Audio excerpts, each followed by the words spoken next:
ये गवाही का सीरीज हमारा जो चल रहा है, मैं आप सभी दर्शकों को जय मसीह कहता हूँ। मैं विश्वास करता हूँ हमारे चर्च के सारे टीम और हमारे परिवार हमेशा हम आप सबके लिए प्रार्थना करते रहते हैं। छत्तीसगढ़, इंडिया के लिए लगातार हम प्रार्थना करते रहते हैं, सभी विषयों के लिए।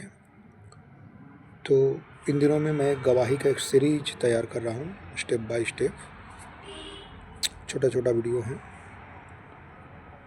तो एक बार ऐसा हुआ कि दो प्रभु के दास अपने बेटी को लेकर वो रायपुर आ रहे थे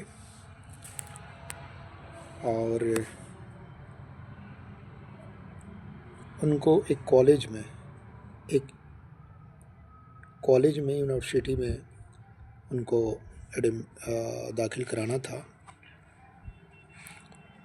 तो उनके सिलसिले में मुझे अपने गांव से रायपुर जाना था। करीबन 55-60 किलोमीटर की दूरी तय करना था और उन लोग रायपुर के लिए निकल गए थे और रायपुर लगभग पहुंचने वाले थे। और कोई काम में मैं व्यस्त होने के कारण थोड़ा सा मुझे लेट हो गया, तो मैं थोड़ा से लेट में चल रहा था। तो मैं जल्दी पहुंचने के लिए अपने घर से निकला, खाना वगैरह खा के बाइक में प्रार्थना करके।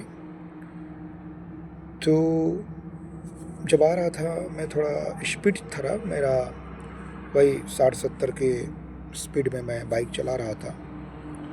मैं हेलमेट तो नहीं लगाया था, मेरे पास हेलमेट नहीं था, तो बिना हेलमेट के मैं आ रहा था बाइक से।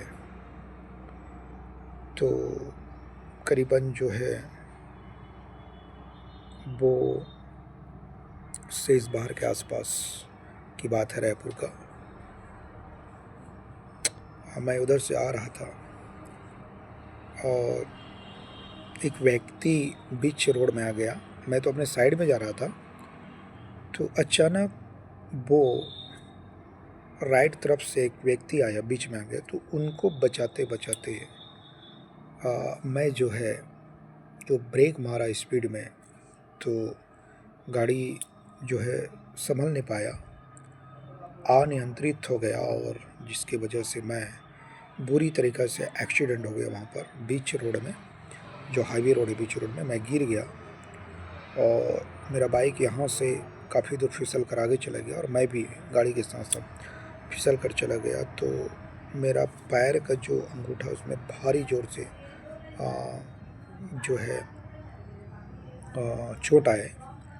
और मैं तो प्रभु का धन्यवाद करता हूँ कि मेरी गाड़ी की हल्की सी छोटी सी थोड़ा से हानि पहुँचा हुआ था, छोटा सा वो क्षतिग्रस्त हुआ, जिसको मैं तुरंत वहीं पर ऑटो पे सेंटर में बनवा लिया गया। वो लोग और अब आसपास के लोग आए, दौड़े, मुझे उठाया गया, पानी पिलाया गया और थोड़ा देर के बाद मैं वहाँ पर बैठ कर प्रभु को सबसे पहले मैंने धन्यवाद दिया और प्रभु का मैं अपने मन में प्रार्थना भी किया, धन्यवाद दिया प्रभु को कि बड़े दुर्घटना से प्रभु आपने मुझे बचा लिया।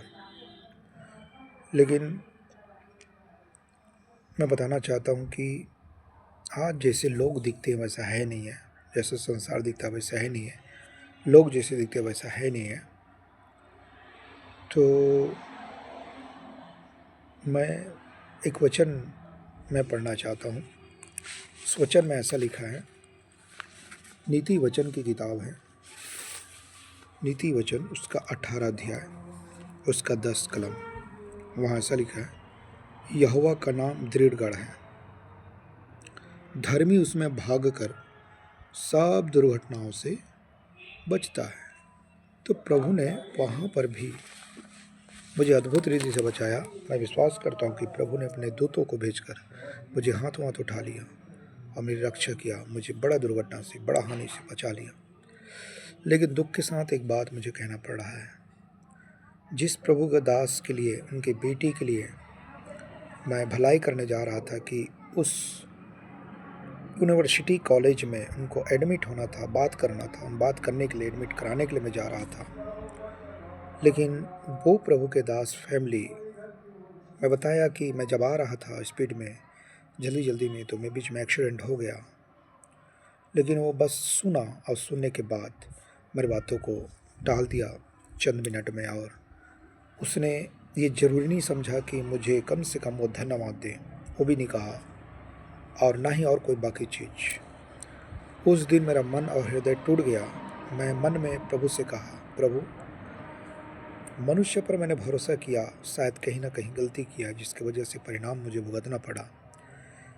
तो भलाई तो मुझे करनी है, लेकिन मेरा गलती यह था कि प्रभु मुझे बता रहा था, सिखा रहा था, बेटा, मनुष्य पर भरोसा करने से अच्छा है कि तुम मुझ पर भरोसा करो, यीशु के वचन बाइबल पर भरोसा करो, तो तुम्हें सम्मान और आदर में मिलेगा और आशीष होंगे।